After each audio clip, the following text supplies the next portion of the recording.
Mapagpalang araw pong muli mga minamahal. Kumusta na po kayo? Muli po magkaroon tayo ng simpleng devotion for today. Pero bago po ang lahat, tayo muna po'y manalangin. Ama namin Diyos, dakila't makapangyarihan sa lahat. Marami pong salamat sa araw na ito, sa bawat araw na biyaya mo po sa amin. Maging sa mga pagpapala, sa iyong pong kaloob. Dalangin po namin, O Lord, na patuloy kayo nga pong manguna sa aming buhay. Pinupuri ka namin sinasamba at kami po, O God, ay lumalapit, nagpapakumbaba sa iyong harapan. Humihingi po ng tawad sa mga pagkakamali po namin, maging sa bawat salita na hindi po kalugod-lugod sa iyo. Patawarin niyo nga po kami sa lahat, maging sa haka ng isip at puso. Patuloy, O God, kami po yung kalugdan, maging simpleng devotion ito, maging blessing po sa bawat sang nakikinig. Sa iyo lang po papurit pa salamat. In Jesus' name we pray. Amen. Ang sabi po ng Bible sa Book of John chapter 8, mula po sa verse 1. Jesus went unto the Mount of Olives, and early in the morning he came again in the temple. And all the people came unto him and sat down and taught them. And the scribes and the Pharisees brought unto him a woman taken in adultery. And when they had set her in the midst, they said unto him, Master, this woman was taken in adultery at the very act. Now Moses in the law commanded us that should be stoned. What thou sayest thou? This day said, tempting him, and they might have and accuse him. But Jesus stood down, and with his finger wrote on the ground, as though he heard them not. So when they continued asking him, he lifted up himself, and said unto them, He that is without sin among you, let him first cast a stone at her. Salamat po sa salita ng Diyos. Ito po yung time na kung saan ang Panginoong Jesus ay nagpapahayag po doon sa Mount of Olives. At napakarami pong tao ang pumupunta sa kanya at natututo. At maging ito pa mga Pharisees and scribes, ay nagdala po ng isang babae na sabi po nila, caught at the very act ng adultery. At nung matapos na may lagay nila sa kalagitnaan, ay sinabi po nila, ayon po sa batas ni Moses, na ang babae daw po ito'y kinakailangang batuhin hanggang sa mamatay. Alam niyo po ang ginawa ng Panginoon, He stooped down at nagsulat po sa ground. At ang sabi po niya, yung unang bumato sa inyo, yung walang kasalanan. At wala pong nakabato kahit isa. Mula sa pinakamatanda hanggang sa pinakabata. At tinanong nga po ulit ng Panginoon itong babae. Nagsulat po ulit sa ground. Nasaan na yung mga accuser mo? Wala na po sila, Panginoon. Sige, kahit ako hindi kita husgahan. Humayo ka na at huwag ka nang magkasala pa. Alam niyo mga minamahal, marami pong bagay tayong makikita rito. Why Jesus did write on the ground? Ang Panginoong Jesucristo ay nagsulat sa ground. Kung matatandaan natin sa Exodus 31 verse 18, And he gave unto Moses, when he had made an end of communion with him upon in the Mount Sinai, 2 tables of testimony, tables of stone, written with the finger of God. Sa Deuteronomy 9:10, And the Lord delivered unto him the tables of stone, written with the finger of God. And them was written accordingly to all the words which the Lord spake with him in the mount of the midst of the fire in the midst of the assembly. So ito pong 10 Commandments ay sulat po ng Diyos. Masabi po natin na even the Lord Jesus Christ in the Old Testament, nandun na po ang Panginoon. Siya po yung nagsulat doon sa tables of stone. Makikita ho natin dito na siya din po yung nagsulat ng commandment. Ang sabi nga po ng Leviticus chapter 20 verse 10, ito yung sinasabi ng mga scribes and Pharisees na law of Moses. And the man that committed adultery, yung adultery po, makikita ho natin dito, the adulterer and the adulteress shall be put to death. Both. Hindi pwedeng isa lang eh. Dito pa lang kung sinasabi nila, nakabisado nila yung commandment ni Moses, dapat dalawang dinala nila. Isa lang ang dinala nila.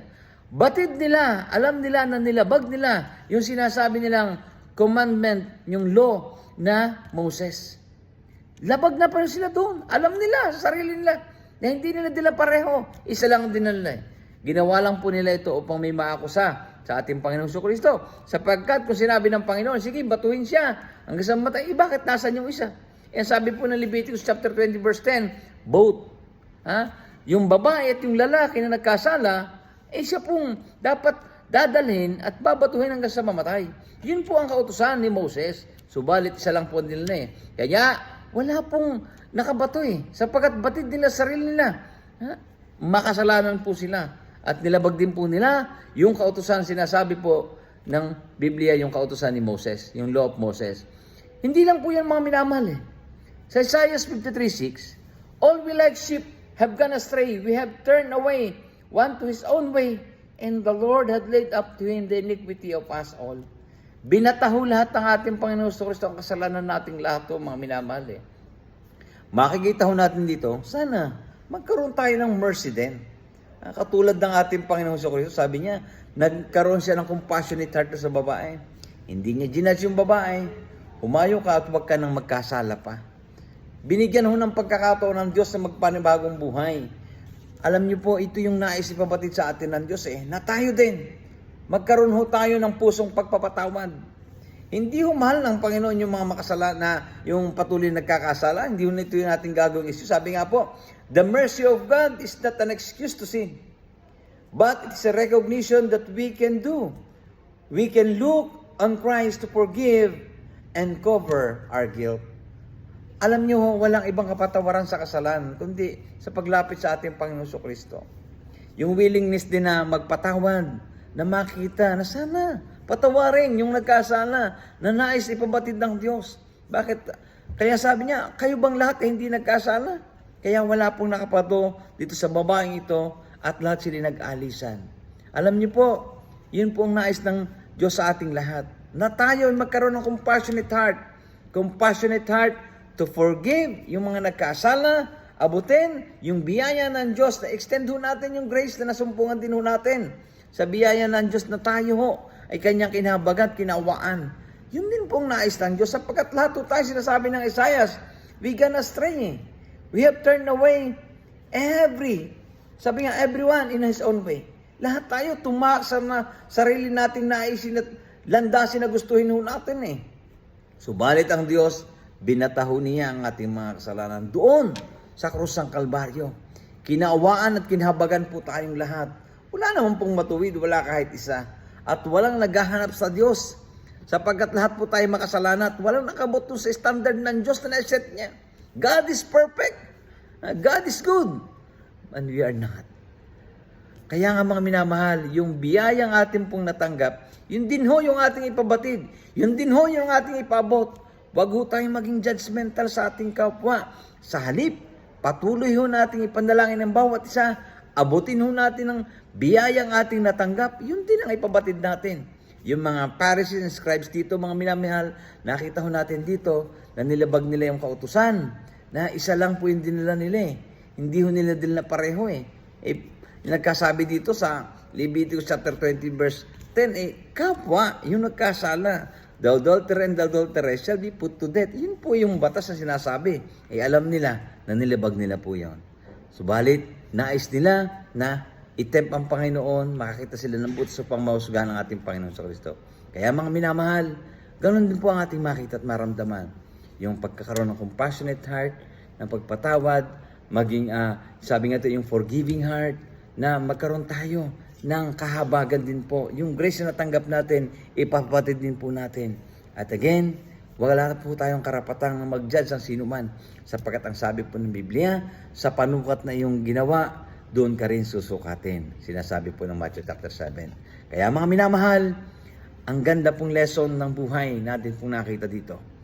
Hindi ho natin pinagtatanggol ang kasala, subalit yung pusong pagpapatawad na pinangkaloob ng Diyos sa babaeng ito, naway ganun din po ang ating maramdaman sapagkat lahat naman po tayo ay nagkaroon ng pagkakamali at sablay sa buhay na nangangailangan ng pagpapatawad. Ang sabi nga po ng Biblia, yung pag-ibig ang nakakatakip sa pagkakamali ng sinuman. Subalit, ilapit natin ang bawat isa. Huwag natin gawing excuse ang lahat ng ito. Subalit, mag-repent tayo sa ating mga pagkakasala at kilalanin at tanggapin natin ang Panginoong Jesucristo sa ating buhay bilang Lord and Savior at mamuhay tayo ayon sa kanyang palatuntunan. Nawa, sa simpleng paalala po ng salita ng Diyos ay pinagpala po tayo sa araw na ito. Tayo po'y manalangin. Ama naming Diyos, dakilat makapangyarihan sa lahat. Marami pong salamat o God sa biyayang po sa amin. Sa iyo pong kahabagan, tunay kami nga po iyong inibig sa kabila ng aming mga kasalanan. Binata mong lahat ang o God ng aming mga pagkakasala doon sa krus ng Kalbaryo. Inialin po ang iyong buhay. Dalangin po namin, O Lord, na maging ang bawat sa amin. Ito po ang tamang panahon at pagkakataon sa sino mang wala pang tamang relasyon sa iyo na kilalanin at tanggapin ka po sa bawat buhay bilang Diyos tagapagligtas at pagsisihan at talikdan ang mga nagawang kasalanan. Inilalapit po natin nagkakatiwala to, O God. In Jesus' name we pray. Amen. Muli po, papagpalang araw sa bawat isa, and God bless us all. Thank you po.